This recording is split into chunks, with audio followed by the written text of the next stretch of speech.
Today we're going to be doing a lore reading, which I haven't done for a while. We're going to be reading the Liar lore book, which came out an hour ago. Um, to get the Liar lore book, you need to get kills.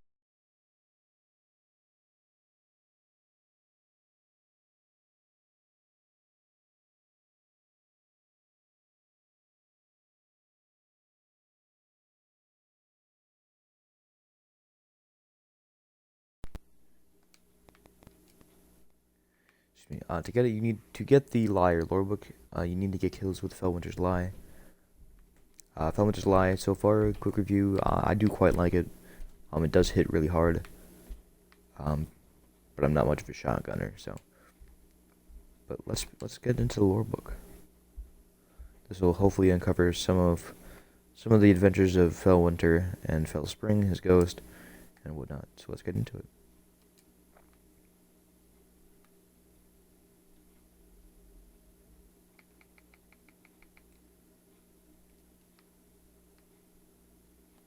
The beginning, part 1. Arisen Exo stood, dazed, in the middle of what looked like a giant library. He'd never been here before, as far as he could remember. He'd never been anywhere before. He couldn't remember anything, and all he had to go on was the name given to him by a strange, silver drone. A name he didn't even recognize. Felwinter. All around him were giant, gilded shelves, half of them broken, littered with tattered books and cracked cylindrical cases. He stepped on a book and broke its spine as he walked. The little drone followed him. "I know you don't trust me," it said, "but you have no choice. Who else have you got?" "I don't know," Felwinter said. He thought for a second. "I don't know anything." "Exactly. So you should listen to me."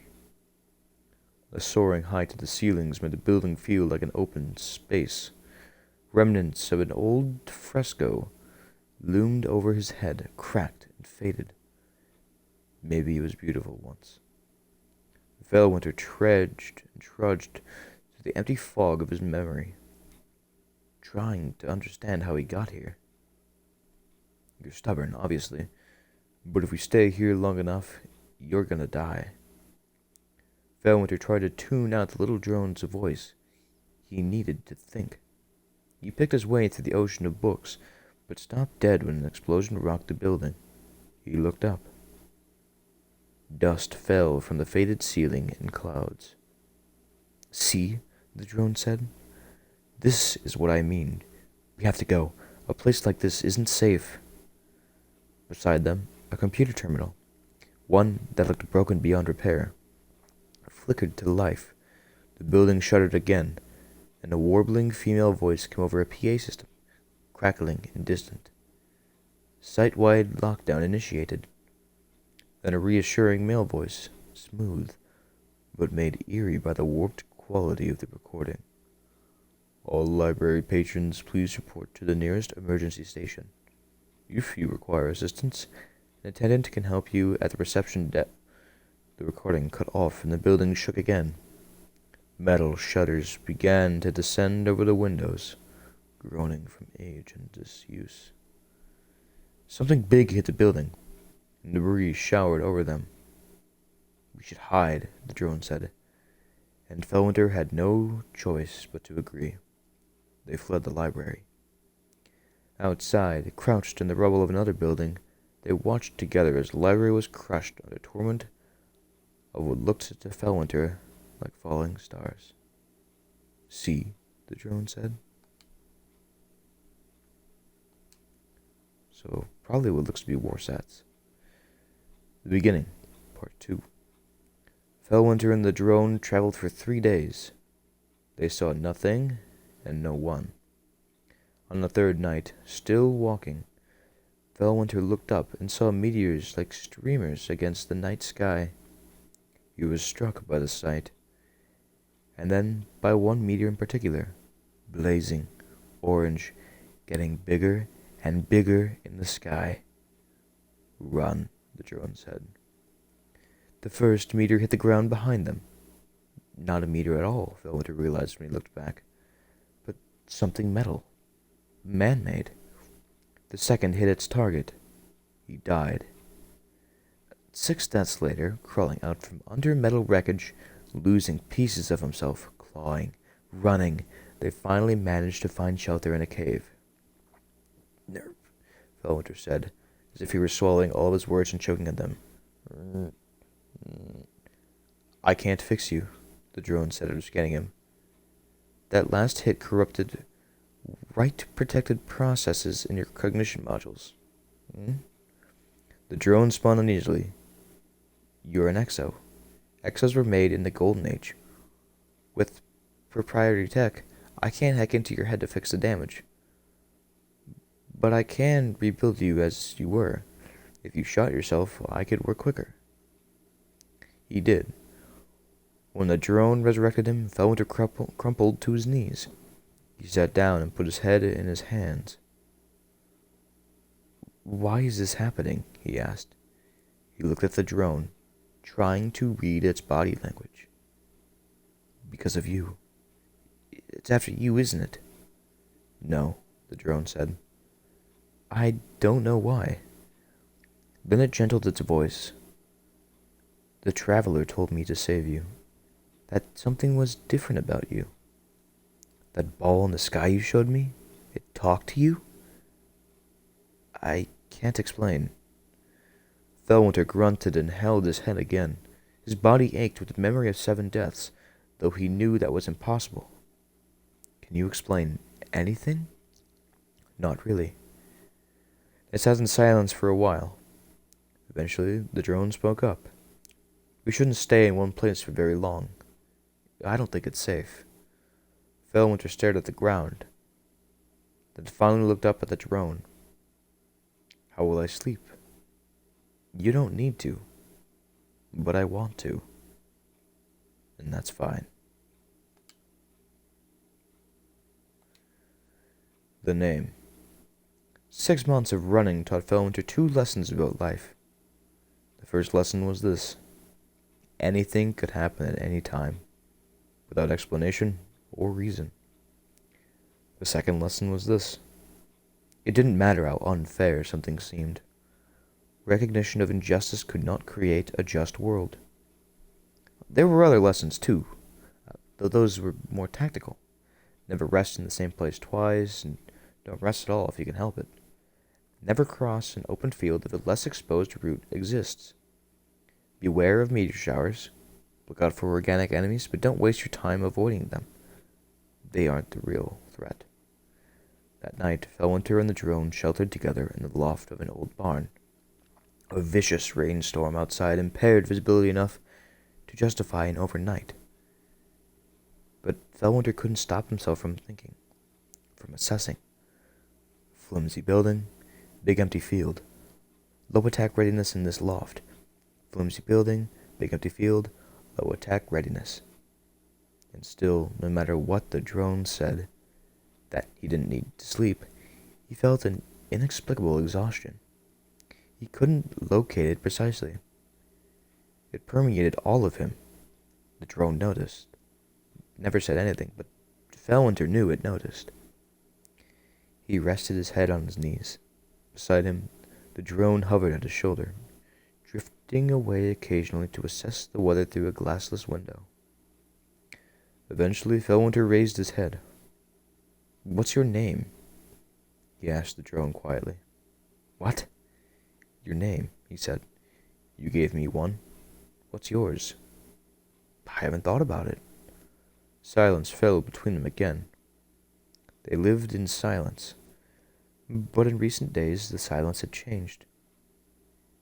If before it was the silence of strangers, now it had become the silence of a team, where each member knew their job and what was at stake if they didn't perform. The lights of Felwinter's eyes narrowed briefly into lines as he thought. He glanced at the drone. Spring. What? The drone said. Felspring, Felwinter said. That's your name. They stared at each other. Are you serious? The drone said. Felspring? Felwinter gazed in past her. Silence again. Fine, said Felspring. The assailant. After 3 weeks without any incidents, Felwinter and Felspring stopped avoiding main roads. They started passing by other traveling parties, even a small camp. They never engaged until an exo-risen asked to tag along with them on his way to a place called Red Valley. Neither Felwinter nor Felspring liked the idea, but they both reluctantly accepted it, with an unspoken agreement between them that it shouldn't last. "Nice day, isn't it?" said Griffin 11. He looked up at the blue sky and opened his arms. "Good traveling weather. We're lucky." Felwinter and Felspring exchanged a look, then focused on the road ahead again. Griffin looked at Felwinter, hoisting his pack up on his shoulder. "Where are you headed anyway? You never said that." Felwinter took a beat, too long to say. "Not sure." This stumped Griffin, inexplicably. Felwinter thought. "Huh," he said. "Just walking?" "You could come with us," said Griffin's ghost. She wore a green and yellow shell with flower-like petals. "No," said Felspring. And then, remembering the world of polite conversation, she added, "We're going somewhere. We just don't know the name." Griffin and his ghost absorbed that information, nodding. "An adventure," Griffin said finally with a grin in his voice. "Right. This whole world is an adventure, isn't it? And we get 1,000 chances to live it." Felwinter said nothing. He felt uneasy. He rarely spoke, but when he did, he never sounded like Griffin did. His voice never sounded like that. He never even had the impulse to talk that way. Why? They walked on, passing through a string of abandoned factories. There was evidence of the fallen everywhere, but it looked old. Ripped up banners, trampled in the mud, a walker stripped of most of its parts. Griffin loosed his gun from its holster casually, but didn't break his step. Gunfire started out from an open doorway. A bullet clanged off Felwinter's shoulder like a clapper off a bell. Arming his rifle, he returned fire in the direction that the shots had come from.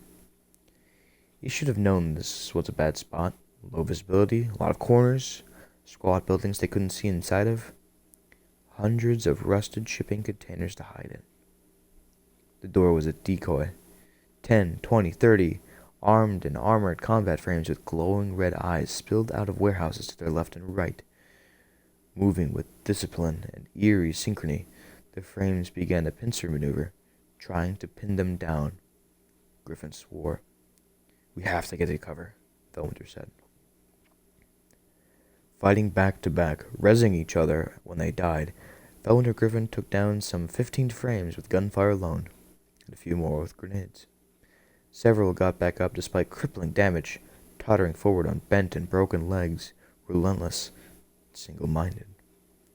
They drew inexorably closer as the two Exos ran down their ammunition and energy. It was Griffin who saved them in the end, with 3 bolts of arc light that erupted out of his hands. As the frames closest to them disintegrated in a shower of blue light, Griffin whooped and said breathlessly, "I've never done that before." Felwinter went to examine one of the mostly intact frames. Griffin followed. "Damn," he blurted. "Do you know what these are?" "No," Felwinter said. "Not Exos." Felspring zipped between them. She scanned the frame, bathing it in blue light. She hesitated, and then off Rasputin? "I think so," Griffin's ghost agreed. "See the..."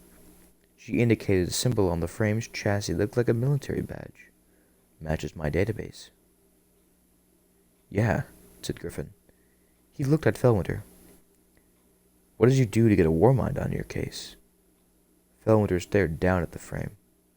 "What's a Warmind?" The bunker. "I can get it open," Felspring said as Felwinter pried open 2 rusted metal doors with his hands. "You don't have to do that." The metal screamed as Felwinter ripped the 2 doors back. They were so deep underground in a bunker Felspring had struggled for 6 days to locate. Now that they'd found it, Felwinter realized he didn't know what they were looking for. "I don't know very much about Rasputin," Felspring said, floating cautiously beside them. I thought he was deactivated or destroyed in the collapse. Felwinter walked forward. The room was like a time capsule, untouched, preserved, as if technicians might walk in at any moment, at any time, to work the control panels lining the walls. It reminded him of the library where he'd woken up, just in its complexity and maybe beauty. Was this beautiful? He wasn't sure. So why would a war mine be after us? Felwinter muttered. Felspring hovered to examine a flat, black surface on one of the control panels. I don't know. Felwinter came up beside her. He hesitated, and then reached to touch the shiny, blank surface of the panel. It blinked to life under his hand. Bright code and controls glowing orange, rearranging themselves as he dragged his finger across them. How did you do that? Felspring whispered. Felspring shook his head. Felwinter shook his head. He touched another blank panel and lights came on all over the bunker, waking it up. I don't know.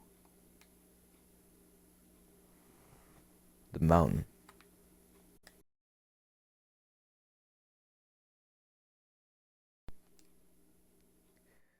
The mountain. Warsats and combat frames found Felwinter and Felspring everywhere they went. They weighed the pros and cons and decided that a fortified home base was safer than picking a new, ramshackle camp every time they wanted to rest. It was risky, but so was everything. So Felwinter climbed a mountain. At the top of it was a pre-Golden Age observatory they'd found in a map database in the Seraph bunker.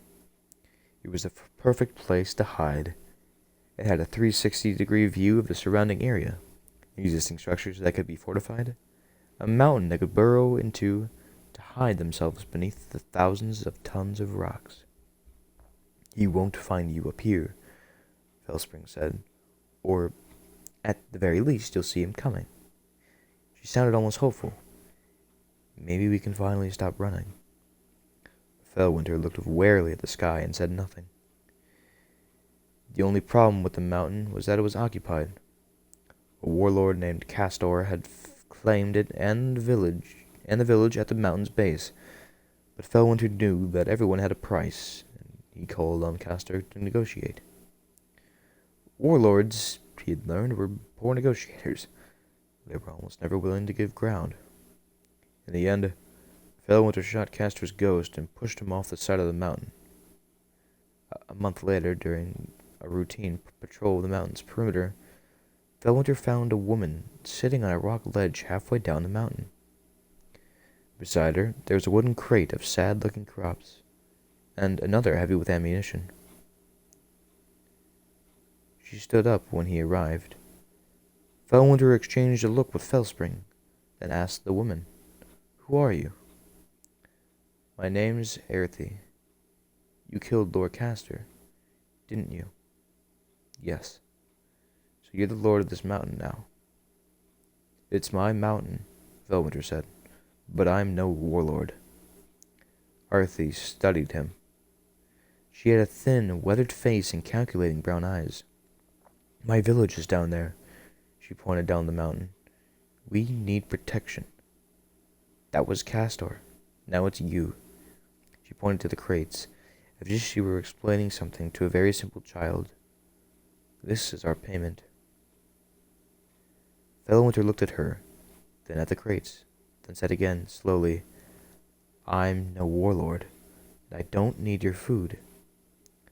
Aerthe's expression was blank, and unreadable as his own.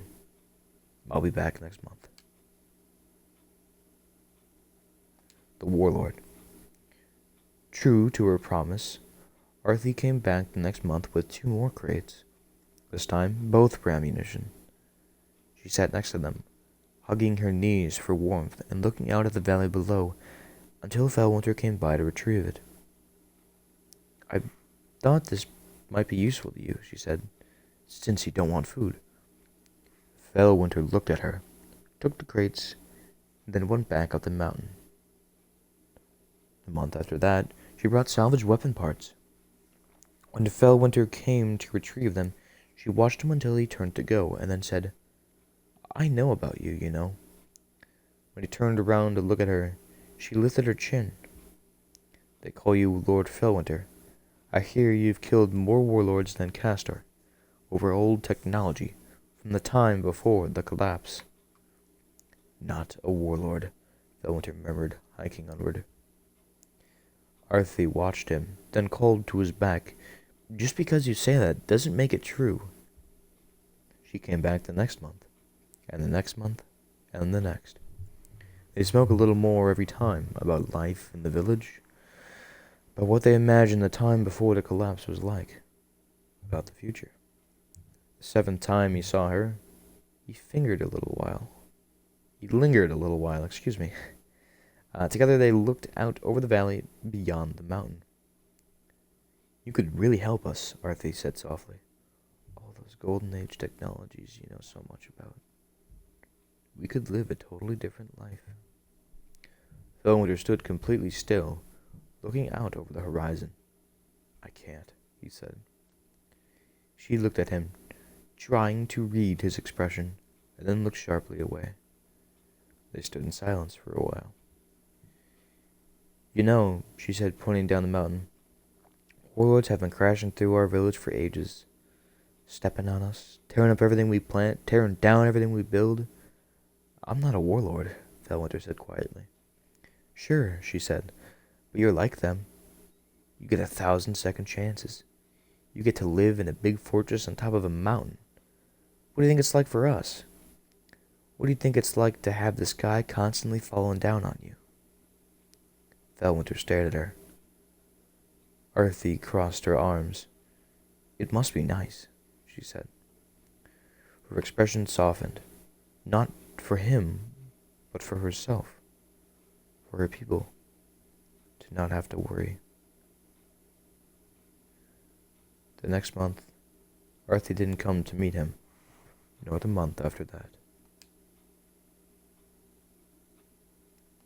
The search. "Don't understand what you hope to get out of this," Felspring said stiffly as Felwinter searched for a seraph bunker. Golden Age weapons of every shape and size lined the walls. Some of them were clearly non-functional from age and disuse. Others looked pristine, save for the dust. "If anything," she went on, "you're just putting us back on the radar. When we stayed on the mountain, he stopped bothering us." When Felwinter didn't reply, Felspring bunched her shell and asked, more pointedly, "Is this really because of what she said?" Felwinter picked up one of the weapons, a massive grenade launcher. "Who?" Felspring did an incredulous spin. "Who?" she said mockingly. "Who?" Felwinter glanced at her, then back at the grenade launcher. He held it up as if he were aiming it at the wall, then set it aside and went to pick up a scout rifle, examining its scope. For a while, Felspring just watched him. Eventually, she flew to his side again and said, "This isn't what they need, you know." When he paused to look at her, she went on, "Weapons. There's enough of that out there already." His expression remained, and Felspring sighed. The Golden Age was a time of peace and prosperity. "Right," Felwinter said. "They built things. They didn't tear them down." At his continued silence, Felspring floated around to his other side. "Think about it. It was the greatest expansion in humanity's history. Cities sprung up like weeds. Impressive cities. And it all happened really fast." She paused. "Actually, I have no idea how they did that." Felwinter stared at the scout rifle in his hands. "Labor frames?" "Sure, but even that wouldn't have been enough, and it wouldn't have helped them terraform Titan on their own. They must have had some kind of tech, something to help them build." Felwinter nodded and set down the scout rifle. "So where is that technology?" Felspring floated over to one of the computer terminals, inspecting the glowing controls. "That's what I'm wondering too." Siddhartha Golem. The Amygdala Votive Grasp. AI Com. Rasputin. Assets Golem. Interrogative Immediate Action Order. This is a subtle assets imperative. No human review, no AI con review, secure autark. Initiate Siddhartha Golem. Upload at DSC 342 to assess integrity of moral structures. Stand by for criteria. Under passage.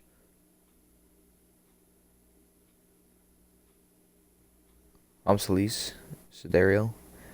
If Danob Sonder is ivory, if Hammurabi is active and passes human review under context Turing, if Durodna is in failure and passes AI com review under context IDS, set spectrum certification to Smaragdine. Else, stand by for contingent action order. Set spectrum certificate to Amaranthine. Initiate human review unless tactical morality is built at midnight. Experience is the teacher of all things. Stop. V149GAQ145CB121. Coronary mission shear. AICOM Rasputin. Assets. Force con. Imperative. Immediate action order. Siddhartha Golem detected in sector OR41S. Reactivation conditions unknown. Siddhartha Golem identified with Omega Energy signature. Automated remote asset seizure failure of wetware payload Helminth failed. Automated remove injection of hardware payload Catacomb failed. I am invoking Absalom Knife. Upon execution, all affected assets resume long hold at midnight exigent. And weep the more, because I weep in vain. Stop. V150NLK652CLS001.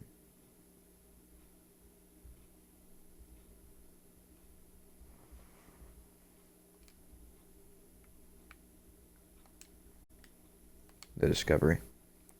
For weeks, Felwinter and Felspring searched out Seraph bunkers, trying to find remnants of the technology that built the Golden Age utopia. One night, they camped in a Seraph bunker and spent hours poring over transcripts of old code. This is weird, Felspring said, and projected a display of a long string of code. Look, in the Golden Age, Rasputin executed a protocol called Siddhartha Golem. No idea what it is. Something of knowledge gathering. It gathers a bunch of transcripts, conversations with humans, recordings of music, a huge database of literature. She whirred, and the projection flipped through thousands of words of code, then stopped again. Here, early Dark Age. A submine in old Russia says Siddhartha Golem is active and gone rogue. Her voice dropped. Around this time I found you. Felwinter studied the code. It was almost like sight reading. Not quite effortless, but like a native tongue he'd forgotten. But what is Siddhartha Golem? He murmured. Felspring zipped back and forth through the code again at a nervous, stuttering pace, then stopped it. Then scrolled through the code again, stopped. Scrolled again, stopped. Wait, her voice quivered just a little. See that? This is the first time Siddhartha Golem has mentioned it. She paused, then went on, quieter. It says, initiate Siddhartha Golem upload at DSC 342. The beat. DSC Felwinter. Felwinter was silent, thinking, uncomprehending. DSC, he asked quietly. Deep Stone Crypt. She was almost whispering now. Siddhartha Golem was an exo. Felwinter looked down at himself, at his hands. He turned them over, studying the worn metal of his palms. The silence filled the bunker, nearly to bursting. To Felwinter, it felt like years until either of them spoke again. The whole time, Felspring watched him, frozen in the air. He's you, she whispered. So the Siddhartha Golem's purpose was to gather information about whatever it could get its hands on. In this case, the Siddhartha Golem was attempting to learn about human culture, which is what Rasputin's purpose was before he became arisen.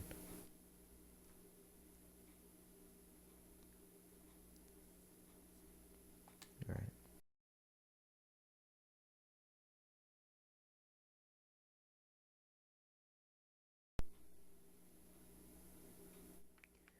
He wants to join us, Timur said to Radagast. Felwinter stood next to him, silent, unreadable. Unlike other exos Radagast had seen, he didn't seem to have any emotion mods beyond the factory setting defaults. It was unnerving. Radagast tipped his chin to Felwinter. Timur says you have an interest in the Golden Age. In the Warmind, Timur said. Rasputin. Felwinter said nothing. What brought you to us? Felwinter glanced.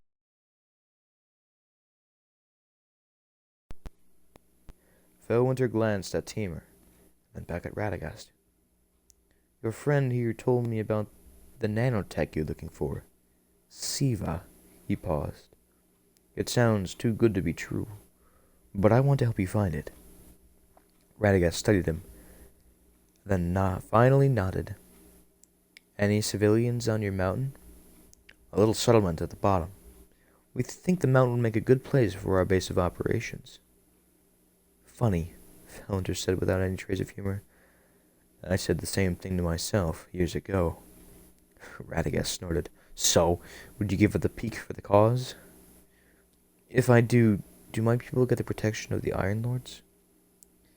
Timur slapped Felwinter on the back, a giant hand hitting an immovable object, and Radagast smiled, just a little. Let me take you to Saladin, he said. He'll tell you about the city.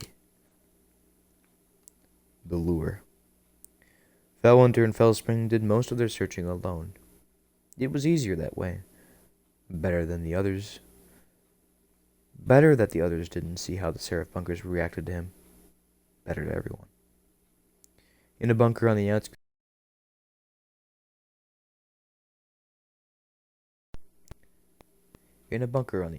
of the Cosmodrome in Old Russia, Felwinter browsed through maps of old, deactivated Golden Age facilities, looking for anywhere that might have housed Siva or Siva-related research. At the same time, Felspring decrypted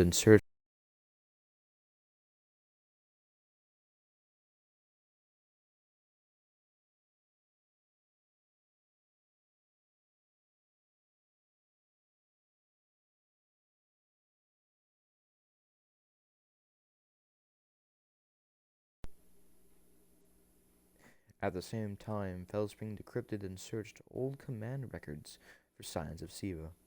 By now, they moved like clockwork. He was almost unconscious. Hey, Felwinter said. Got anything on Site 6? Give me the coordinates. I'll look. After a moment, she displayed a section of code for Felwinter to see. Research Center, she said. There was a note of hope in her voice. Containment facility for something called Amphion Lyre. Do you think? I feel pretty damn sure, Felwinter said quietly. They looked at the screen on the console, where a little red light blinked on a map next to the word Site 6. Come on, Felwinter said. We have to tell the others. He committed the map to memory and turned to go, but Felspring zipped in front of him. Wait, she said. Wait a second, wasn't that kind of too easy? Felwinter looked around. We've been here for hours, he said, and we've been searching for years. Sure, Felspring said, but not as long as it took to find Siddhartha Golem. Not as long as it took to get away from him. Compared to all that, this was too good to be true. Felwinter said nothing, and she went on, close to pleading. After everything, why would he do this? Why would he just drop this in your lap? We didn't, Felwinter said. We found it. Felspring didn't scare easily, but she sounded scared. He let us find it, Felwinter. I'm almost positive. Felwinter shook his head. No, we found it. He looked at his ghost. If anybody can get Rasputin to cooperate with the Iron Lords, it's us. We know him better than anyone. He paused. I know him better than anyone. He lowered his voice. This is it, Felspring. This could change everything. The little red dot on the map blinked steadily, like a beacon. They were still as they looked at each other, waiting. There was no real disagreement here.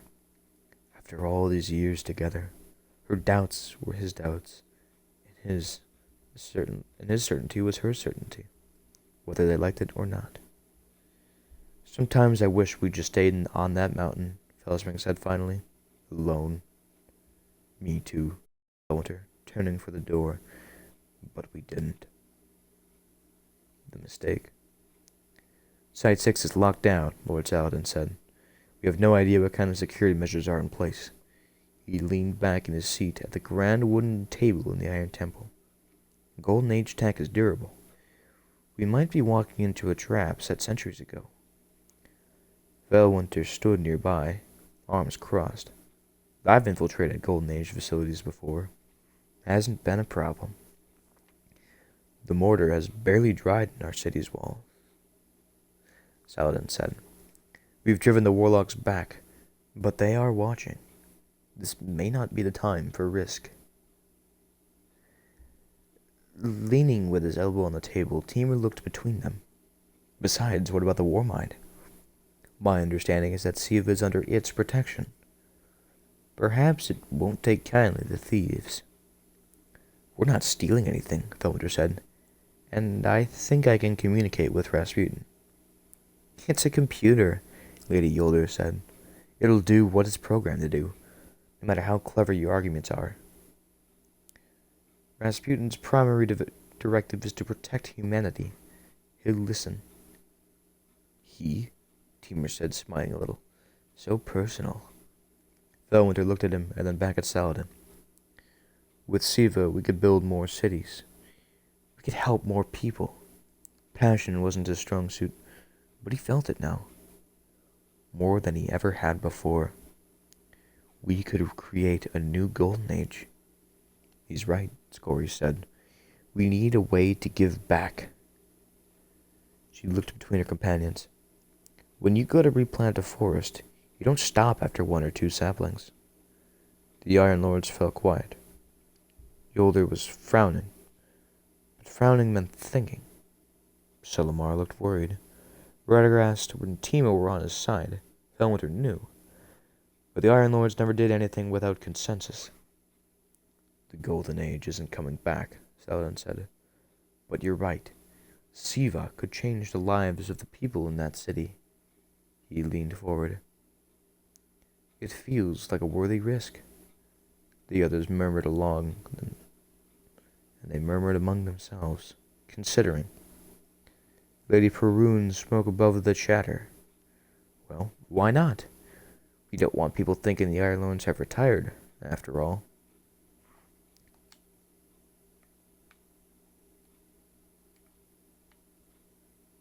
That's it, that's the Liar lore book. If you didn't play Rise of Iron after that, obviously, they infiltrated Site 6, hundreds of Iron Lords died.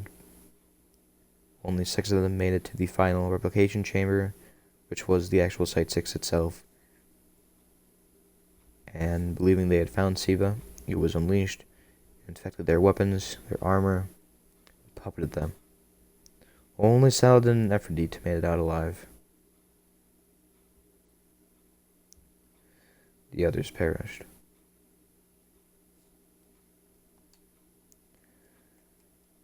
And as for Felwinter's lie, let's read the shotgun lore, shall we? I just like the name. Doesn't mean anything, Lord Felwinter, Lord Timur. We can't tell anyone. Do you know how powerful a Warmind is? I know you do. We've been running from one for centuries.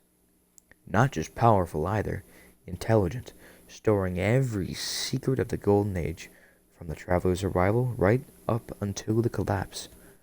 Imagine if people realized you had all that, buried somewhere in your head. So we can't. We can't tell anyone. You're something totally new. Part guardian, part warmind. There's no one else like you. I think that's why the traveler sent me to you. But other people won't understand it. And Rasputin will never, ever stop coming after you. After us. Ever. So it's just us, Felwinter. Just you and me. This is our lie, and ours alone.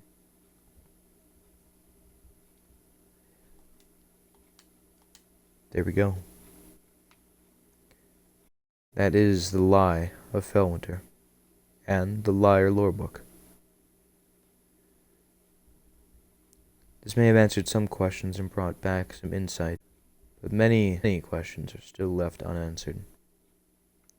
If you have any further questions, I'll do what I can to answer.